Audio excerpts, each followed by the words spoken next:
Olá, queridos irmãos e irmãs, segunda-feira da 18ª semana no Tempo Comum.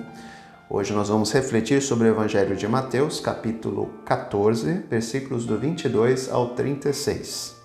Depois que a multidão comera até saciar-se, Jesus mandou que os discípulos entrassem na barca e seguissem à sua frente para o outro lado do mar, enquanto ele despediria as multidões.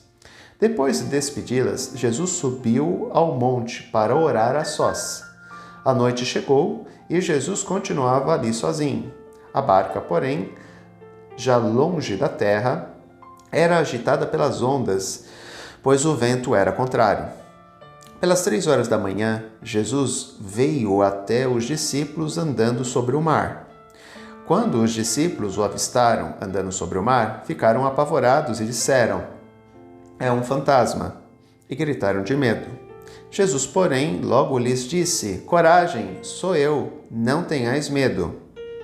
Então Pedro lhe disse: "Senhor, se és tu, manda-me ir ao teu encontro caminhando sobre as águas." E Jesus respondeu: "Vem, Pedro." Pedro então desceu da barca e começou a andar sobre as águas em direção a Jesus. Mas quando sentiu o vento, ficou com medo e, começando a afundar, gritou: "Senhor, salva-me!"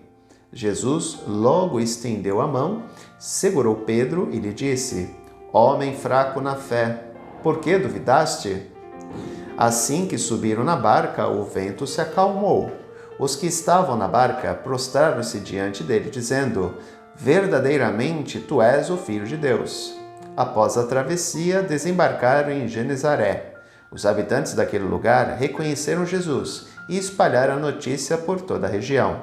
Então levaram a ele todos os doentes e pediam que pudessem ao menos tocar a barra de suas vestes. E todos os que a tocaram ficaram curados. O texto de hoje é o famoso texto no qual Jesus caminha sobre as águas e Pedro vai ao seu encontro. Aqui, obviamente, há uma questão muito simbólica. O mar, ele é colocado na cultura antiga como um lugar da região do mal, onde o mal habita. Por quê? Ninguém controla o mar. O mar das forças da natureza é uma das que o homem não consegue controlar. A fúria do mar é algo que devasta. Lembremos, por exemplo, do tsunami que ocorreu e que devastou a Ásia. A força da água, ela vai e arrebenta com tudo. Portanto, o mar é considerado na cultura antiga o lugar da habitação das forças contrárias a Deus, ou seja, do mal. Outra coisa, a barca. A barca representa a comunidade cristã, que sem Jesus ela é agitada pelas forças contrárias a ela, ou seja, os ventos. E ela caminha sobre as forças contrárias a Deus também. O mar, região onde habita o mal, região onde no fundo dela habitavam monstros, segundo a cultura antiga. Jesus, ele caminha sobre as águas, ou seja, ele caminha sobre o lugar onde existem as forças contrárias a Deus, ou seja, ele controla o mal. Por isso que ele expulsa demônios. Ele está acima do mal. Outra coisa que podemos destacar: Simão Pedro vai ao encontro de Jesus. "Senhor, se és tu, manda-me ir ao teu encontro." Ele vai. Entretanto, as forças contrárias à comunidade cristã, que a jogam de um lado a outro, ou seja, o vento, se insurgem também contra Simão Pedro. E ele, com medo, começa a afundar. O mal começa a tragar Pedro. E onde há o mal, há as forças contrárias à vida. É onde nós podemos identificar a cultura de morte. Portanto, Simão Pedro é tragado pelo mal. Ele está a ponto de perder a vida. Lembremos de uma coisa: Pedro é pescador. Ora, qual é o pescador que não sabe nadar? Portanto, não haveria o porquê de Pedro ter medo. Aqui nós entendemos que há um sentido simbólico num acontecimento. Nós não estamos levando no aspecto literal. Há um conteúdo simbólico com uma mensagem teológica a ser transmitida. Outro aspecto interessante: Senhor, salva-me. Aqui há o aspecto teológico, né? O homem é tragado pelas forças contrárias a Deus, onde há a cultura de morte, onde há ausência de luz. Lembremos que no fundo do mar falta luz. Só há escuridão, só há trevas. Pedro sente isso e ele está sendo tragado pelas forças do mal e ele corre risco de perder a vida. A quem lhe suplica: Senhor, salva-me.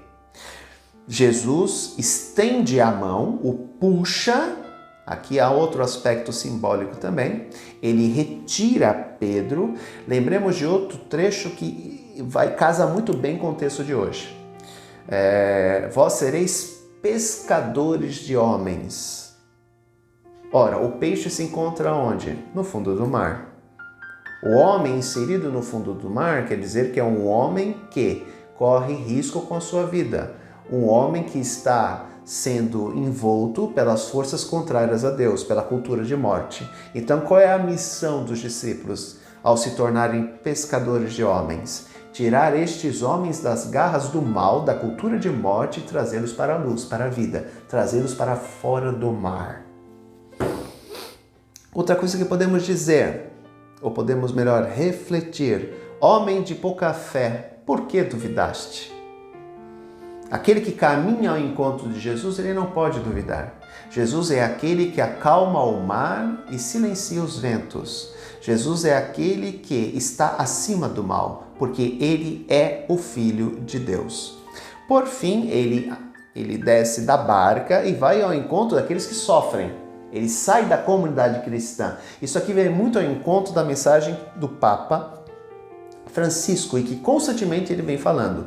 Nós, comunidade cristã, devemos sair das nossas igrejas e ir ao encontro daqueles que sofrem.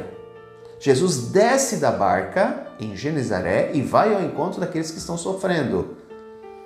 E a Escritura diz, então levaram a ele todos os doentes, ou seja, aqueles que estão sofrendo. E por fim, pediram que ao menos pudessem tocar na barra de suas vestes. E aqueles que o tocavam eram curados.